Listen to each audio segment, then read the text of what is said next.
Okay guys, another video for LVD. So nilagyan ko na siya ng LVD.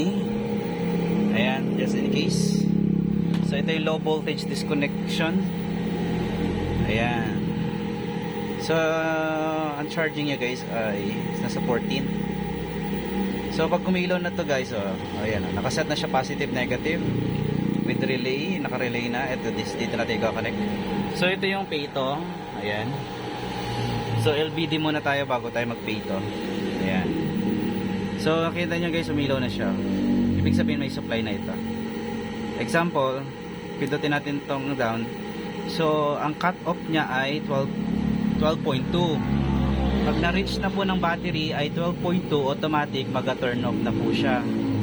Tapos dito sa positive 0.3. Ibig sabihin pag nag-charge na po siya, nadagdagan na po siya ng 12.5 na po.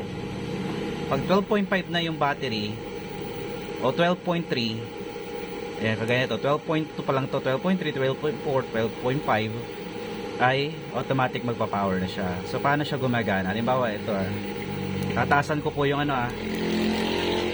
tatasan ko po yung required. Gagawin ko siya 14, papatayan o patay.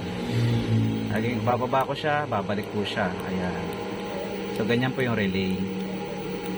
Okay, so 12, medyo tingnan nyo, umiinit na nga umiinit na yung relay lalo na kung gumamit pa tayo ng isang relay. So consume na to sa battery, umiinit pa rin siya, kaya tamang-tama siya dito, be-ventilated. Dadagdagan ko lang yung taas na sobrahan, tapos dito ko siya ilalagay para may ventilation ng hangin. Kasi umiinit siya. Kung gusto nyo i-automatic yung inyong pito, so ilalagay ko lang yung positive na line, isang line dito. So ito yung ating pito. Okay na tayo doon sa may LVD. Ayan. So dito tinanggal ko yung dalawang wire dyan na nakakonect dito sa ating, nakakonect dyan sa switch na yan. Ayan. So yung positive at negative. Okay. So dinisconnect ko na yung positive kasi siya yung negative. So dito ko siya nilagay. Dito guys, sa dalawang line na to, itong dalawang wire na to, positive at negative. Nawa natin. Then sa positive at negative na yan, ito yung positive na red light, ito naman yung red light, red wire, tsaka ito yung black na wire. Huwag kayong mako-confuse hahanapin nyo dito kung alin si positive, alin si negative. So yung black yung positive. Kasi positive to flow dito, papunta dito, positive. So ito, nandito yung positive, nandito yung line. So disconnect ko siya dito sa terminal na ito. Ayan, disconnect ko yung dalawa na yan sa terminal na yan para kunin ito. So once na okay, kukunin ko lang Okay, so kinunin ko na yung wire. Ayusin ko pa yan, pangit. Bubuhayin ko na yung ating brake inverter. Ayan buhay na siya.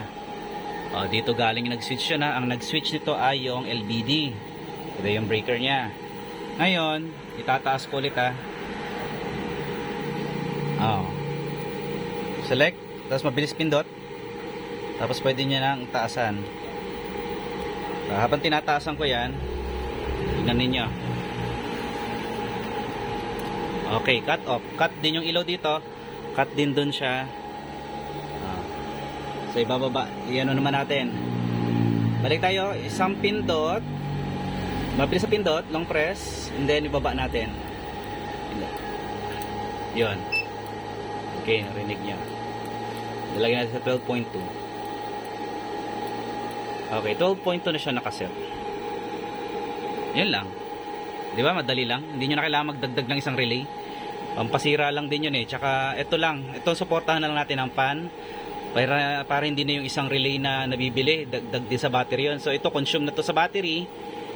Ito namang ating inverter, hindi naman umaabot ng hanggang 12.8 lang naman kung masasagad natin at di natin makontrol, at least may automatic tayong nakalagay. So dapat yung fan natin nalalagay dito is dire-diretso lang. Tapos lalagyan natin pa siya ng pang cool down. Okay, yun lang guys. Maraming salamat guys sa ating panonood. So ibabalik ko na ito and then isa-set up natin, de-demo ko ulit sa inyo. Okay, kung gusto niyo lang automatic na mag-turn off para magka-cut na po siya kasi ibabalik ko na po yung wire pagaganahin ko na itong emergency power just in case guys na malobat ako sa gabi, automatic magta-transfer. Yung ATS natin automatic na magta-transfer sa Ormeco. Okay, so maraming salamat and see you in my next video. Thank you. Ayun na po tayo.